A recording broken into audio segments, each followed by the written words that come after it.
എന്താ ഒറ്റക്കാലം എങ്ങനെ നിക്കണേ? ഒറ്റക്കാലിൽ നിൽക്കല്ല, ഇത് അടുത്ത ജന്മത്തേക്കുള്ള പരിശീലനമാണ്. അടുത്ത ജന്മത്തേക്കുള്ള പരിപാടി. മരിച്ചു പോയിട്ടുണ്ടല്ലോ ഒരു ജീവിതം, ആ ജീവിതത്തേക്കുള്ള പരിശീലനമാണ്. പരിശീലനം തുടങ്ങാം. പറഞ്ഞുതരാം. ഇപ്പൊ ഞാന് മരിച്ചു പോയാല് ഇഞ്ഞ പടച്ചോ സ്വർഗത്തേക്കാക്കൂല. സ്വർഗത്തേക്കാക്കൂല. ഞാൻ മരിച്ചാൽ നേരെ പടച്ചോന്റെ മുന്നിൽ ചെല്ലുമ്പോ ഇങ്ങോട്ടേക്ക് വർത്താനം പറയുമ്പോ ചൂടുണ്ടാവുമല്ലോ. ഞാൻ ചൂട് പരിശീലിക്കുകയാണ്. ഞാൻ മരിച്ചാണ്ട് നേരെ പടച്ചോന്റെ അടുത്തേക്കാണ് ചെല്ലും. ചെല്ലും. പടച്ചോന്റെ അടുത്തേക്കാണ് ചെന്നജ്ജി മെസ്സി പന്തടിച്ചിട്ടെടുക്കണം. നല്ല അടിയാ കണ്ടില്ലേ? എടോ പോലെ ഒന്നും നോക്കാതെ അടി നേരെ പോസ്റ്റേക്കാറ്.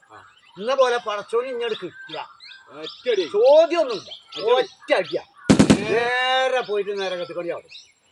നേരെ അങ്ങോട്ടും ഇങ്ങോട്ടും ഒന്നും പോകില്ല. നല്ല ചൂടാണല്ലോ. ചൂട് തന്നെയാണ്. അത് നമ്മളെ വേദഗ്രന്ഥങ്ങളൊക്കെ പറയുന്നുണ്ടല്ലോ, അവിടെ ഭയങ്കര ചൂടാണ്. നരകം ഭയങ്കര ചൂടാണ്.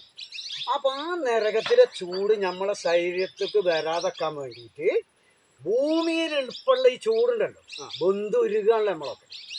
ഈ ചൂട് ഇങ്ങനെ പ്രാക്ടീസ് ചെയ്യും. ശരീരത്തെ നമുക്ക് ഇങ്ങനെ തട്ടിച്ചാണ് ഈ ചൂട്. അതെന്തിനാ അറിയോ? ഈ ചൂട് ഇങ്ങനെ തട്ടി തട്ടി തട്ടി തട്ടി പരിശീലനായി നമ്മൾ മരിച്ച അവിടെ ചെല്ലുമ്പോ ഈ ചൂടിങ്ങനെ തട്ടി തീർന്നോട്ടെ. തീർന്നാലും ഞാൻ ഇവിടുന്ന് അവിടെ ചെല്ലുമ്പോ ഇന്ന് ഏതായാലും സ്വർഗത്തേക്ക് ആക്കും, നേരെ നരകത്തേക്ക് തയ്ക്കാം. അപ്പൊ ഈ നരകത്തേക്ക് ചെന്ന് ചാടുമ്പോ അവിടെ ഭയങ്കര ചൂടാണല്ലോ. അവിടെ നല്ല ചൂടാണ്. ഈ ചൂട് ഇഞ്ച ശരീരത്തേക്ക് പറ്റാതെ നിൽക്കാൻ വേണ്ടിയിട്ടാണ് ഞാൻ ഈ ഭൂമിയിലുള്ള അപ്പത്തെ ചൂട് പരിശീലിക്കണത്. തണുപ്പത്തേക്ക് വെക്കൂല. ഞാൻ അത് തുടങ്ങിയിട്ട് ഒരു മാസമായി. 10 മണിക്ക് വരും, 4 മണിക്ക് പോകും. അതാണ് എൻ്റെ പരിശീലനം. മനസ്സിലായി? ഇന്നിപ്പോ നിർത്താനായി. അപ്പോഴാ പന്നെ കണ്ട്. ഒരു കാര്യം ചെയ്യും. കോഴിക്കോടുണ്ട്. കോഴിക്കോടുണ്ട്. കോഴിക്കോട് തൊട്ട് അപ്പുറത്തൊരു സ്ഥലമുണ്ട്. കോഴിക്കോട് തൊട്ടപ്പോ ഇത് പറഞ്ഞ മനസ്സിലായി. കുതിരവാട്ടം, അതായത് പ്രാന്തന്മാരെ കൊണ്ടുവരുന്ന സ്ഥലം. ഇച്ച് പ്രാന്താണ് എന്നാ പറഞ്ഞു തരുന്നത്. അത് ഇച്ച് പറഞ്ഞോ? ആയിക്കോട്ടെ ഇച്ച് പറഞ്ഞോ. നാളെ അനക്കിത് ഈ ചൂട് ഏൽക്കണ്ടെന്നുണ്ടെങ്കിൽ ഇപ്പൊ എന്റെ ഒപ്പം കൂടിക്കോ. ഇല്ലല്ലോ. നാളെ ഈ വർത്താനം പറയരുത്. ഞാൻ പറയില്ലല്ലോ. നാളെ ഞാന് ആ നരകത്തിൽ ഇങ്ങനെ ഇരുന്നാണ്ട് ഫോണും നോക്കി ഇങ്ങനെ ഇരിക്കേക്കാണ്. നരകത്തിൽ പോണോ? എന്താ നരകത്തിൽ പോണിട്ടൂലേ? ആരെ മനസ്സിലാ നരകത്തിൽ? എന്തൊരു കഷ്ടം. ഇവിടെ ടൂറാൻ പോകുമ്പോ ഫോണ്, ചായ കുടിച്ചുമ്പോ ഫോണ്, ഭക്ഷണം കഴിക്കുമ്പോ ഫോണ്, അങ്ങാടിക്ക് ഇറങ്ങുമ്പോ ഫോണ്, കടന്നിറങ്ങുമ്പോ ഫോണ്. ഇതിനൊക്കെ ഇവിടെ ഫോണുണ്ടെങ്കിൽ പിന്നെന്താ അവിടെ ഫോണിട്ടാത്ത? ഫോണ് പടച്ചോ കൊണ്ടുവരും.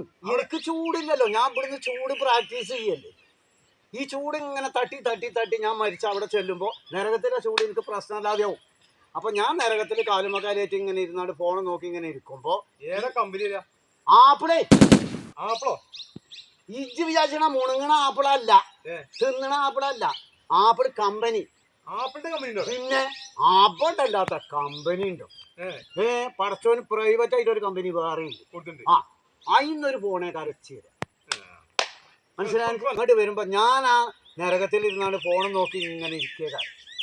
അപ്പൊ ഇജ്ജ ആ കരോത്ത് കൂടി ഇങ്ങനെ പോകുമ്പോ ഞാൻ കാണും, മേമലക്ക എന്താ വർത്താനം, ഞാനും വരട്ടെ ചോദിച്ചു. ഞാനിങ്ങനെ ഇരിക്കണോണ്ട് എനക്കും അസൂയ തോന്നും. കാരണം നരകത്തിലെല്ലാം ചൂടില്ലാതെ അപ്പൊ ചിഞ്ഞോട് ഇങ്ങനെ ചോദിച്ചു, മേമലക്ക ഞാനും വരട്ടെ ചോദിച്ചു. അപ്പൊ ഈ ഫോണുണ്ടല്ലോ, ഇത് ആപ്പിളായാലും വേണ്ടില്ല, എന്ത് തേങ്ങയായാലും വേണ്ട, മൂന്ന കുറ്റിക്ക് അത് വേണ്ട വെച്ചെങ്കിൽ ഇപ്പൊ എന്റെ ഒപ്പം കൂടിക്കോ. ഇല്ലല്ലോ. എന്നാ ചൂട് എന്നാ വിട്ടോ, ഇജ്ജ് വിട്ടോ. ഞാൻ ഇപ്പത്തെ പരിപാടി നിർത്തി. ഇനി നാളെ 10 ആയിക്കോട്ടെ.